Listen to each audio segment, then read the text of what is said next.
It's nice that you let folks who have been retired for however long it is I've been retired to come and visit and do this thing every now and then. If you look at today's sermon title, you might have been inclined to say that I'm a little early. It's entitled the Election Day Sermon. We still have a few days to go. And maybe this year it should be, as it was 4 years ago, the Election Week Sermon. Be that as it may, the Election Day Sermon represents a venerable but long extinct New England tradition. In their day, and this stretched from early colonial period through the later part of the 19th century in Massachusetts, such sermons depended on assumptions that are no longer prevalent in our society. In those days, ministers could still presume that the scriptures were the authoritative texts governing how the public discerned its way. Colonial New Englanders, we know, lacked informal education, but they were not unschooled.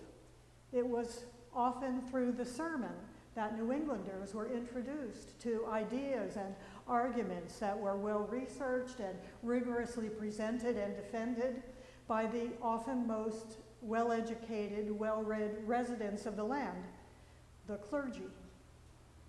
Remember that the oldest institutions of higher education in our country, including Harvard and Yale and Bowdoin down the road, were started by Congregationalists so that there might be a learned or educated clergy. The Puritan clergy had a monopoly on the communications business. The early Puritan sermon had no competition. There was no mass media, no internet, no radio, no television, no tweets. In their earliest days, not even a daily newspaper or a weekly magazine. The Puritan sermon was it. The sermon, a monolithic and commanding voice, spoke authoritatively to every important aspect in the life of the community. Next to Sunday, Election Day was the most important day in the life of the community. And on Election Day, the community gathered. But they did not hear the orations of the governor, nor political speeches by candidates. The election was over. So on Election Day, the governor, the lieutenant governor, and all elected officials and members of the community gathered in the general court. And it was a member of the clergy who held forth, delivering the much anticipated Election Day sermon. So imagine with me, if you will, the general election of 1790 of the Commonwealth of Massachusetts, of which, of course, we were a part, has just taken place. And Daniel Foster, the pastor of the Congregational Church in New Braintree, Massachusetts, is about to preach before, now picture this, Governor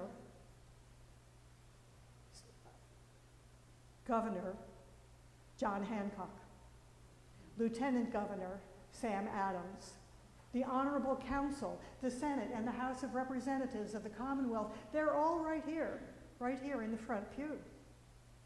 And Foster's text for that sermon was Proverbs 8:16. By me, princes rule, and nobles, even all the judges of the earth. And Foster begins, in compliance with the laudable example of our pious ancestors, on such joyful anniversary occasions as this day presents us with, we have assembled in the house of God to offer our devout praises to him for what he has done for them and for us, their children, to seek his direction and blessing upon our political fathers, here present in the discharge of the important trust reposed in them and his smiles on this Confederate rising republic. And it has fallen on one of the least of the ambassadors of Christ to perform so essential a part of the exercise of this day. It will not be expected that he turn statesman in this sacred place, or to wander into the affairs of government, but in compliance with his character as a minister, make such observations from the sacred text, as may be profitable for direction and encouragement, that the men of God here present may be furnished to every good work. Well, the sermon then went on to touch typically on the nature of government, on human nature, including our capacity and tendency toward sin, the qualifications and duties of rulers, and the need for repentance and reformation. Through the Election Day sermon, elected officials, right there, were instructed on what the Bible said about how they should govern. Well, since the community was listening, they could and would hold their politicians accountable. And whether they measured up to the theological and the biblical standards that had been set forth. It is absolutely true that there were many less than admirable activities and events in which our Puritan ancestors participated, from their treatment of the native people on this continent and, well, you know, that witch trial thing. But they also did get some things right. They dearly believed that theirs was a holy experiment in how to live for each other and for the common good. Theirs was an experiment in which God was watching to see if humans could be their brother's keeper and whether government could serve as an agency of justice and mercy. They endeavored to create a commonwealth wherein all had a stake in and a piece of the pie. The Election Day sermon was a much anticipated event precisely because our Puritan forebears believed that God had something to say about the way they ordered their common life. Given the changes in our society, in our pluralistic religious or not nation, what might be the value of reinventing the Election Day sermon today within the church in our time?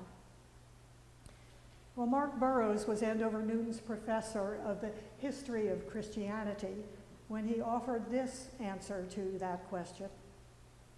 It would honor the various spheres of influence within which we live out our vocations.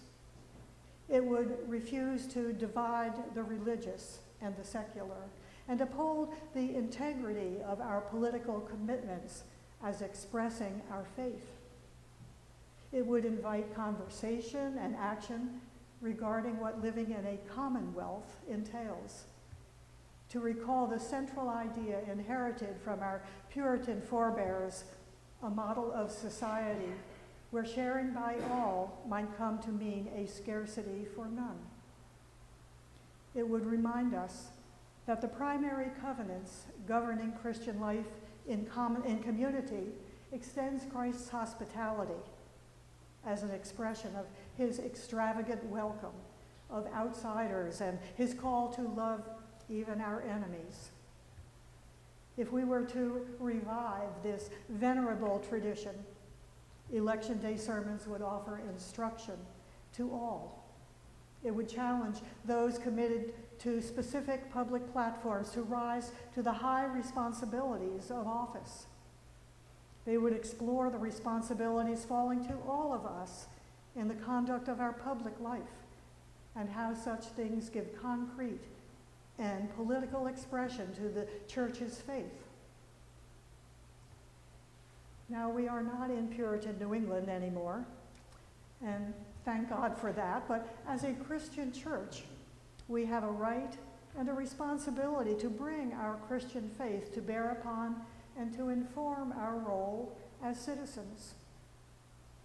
Ours is now a robustly, pluralistically religious nation, the free exercise of religion being a hallmark of our founders' design. If you read about the debates during the writing of the Constitution, there was recognition given to those who were referred to as the Mohammedans in our midst. And we are now a nation of Christians, yes, but also of Jews and Muslims, Hindus, Buddhists, and non-believers. And we are a better nation for it. Bear in mind, it was people of faith who sought religious freedom and rigorously pursued and defended the separation of church and state, and this is a good thing.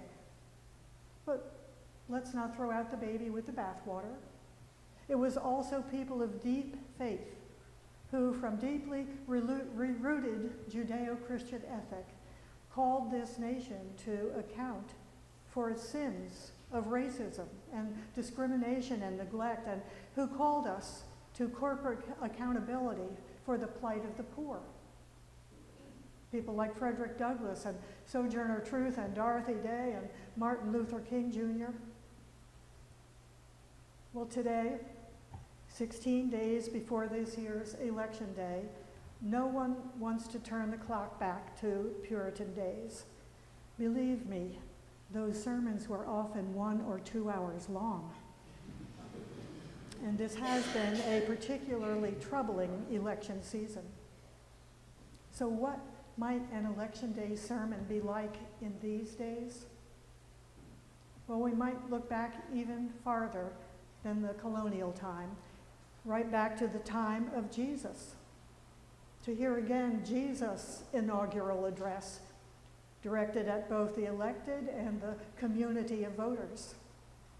The Sermon on the Mount was Jesus' platform, his position paper. The text I chose for today reminds us that Jesus described a way to order our common life, a way to live together if we are serious about living out God's claim upon us. In it, Jesus issues an ethical summons to feed the hungry, to clothe the naked, and challenge the powers and principalities.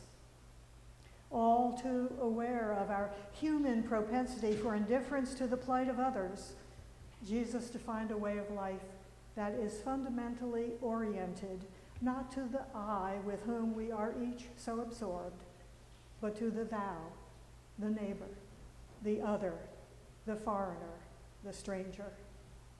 In that address, he didn't inspire his hearers to war. He didn't get their blood boiling or pump his fist or wag his finger. He blessed peacemakers. He didn't call upon us to get our enemies in our sights and track them down. He blessed the merciful. He didn't praise the mighty, those with armies and war rooms, with nuclear weapons and oil reserves. He praised the meek and said that despite the evidence, it is they who will inherit the earth. He said that to live this way was not only to be blessed, but to be a blessing. To live that way together and for each other is to be as light to a world plunged in darkness, the darkness of violence and despair. We need not shrink from bringing God and faith to bear upon our life together as a nation, as a state, or a town. Going back even farther than Jesus, let us remember that it was God who instructed Moses to lobby Pharaoh, Egypt's head of state. It was God who sent Moses to intervene in public affairs on behalf of the oppressed people. And a God who sends people to liberate slaves is a God up to one's ears in our moral and political lives. This is a God who stretches out a hand to the poorest of the poor and who assures them you are not forgotten, and who backs up that assurance with release from captivity and with food to nourish their bodies. The problems that afflict our nation and our state are primarily failures of our corporate human will to fully care for one another. These are problems that are best addressed by vigorous public discourse, including religious discourse. The United States is still the most daring experiment in democratic governance that has ever been fashioned.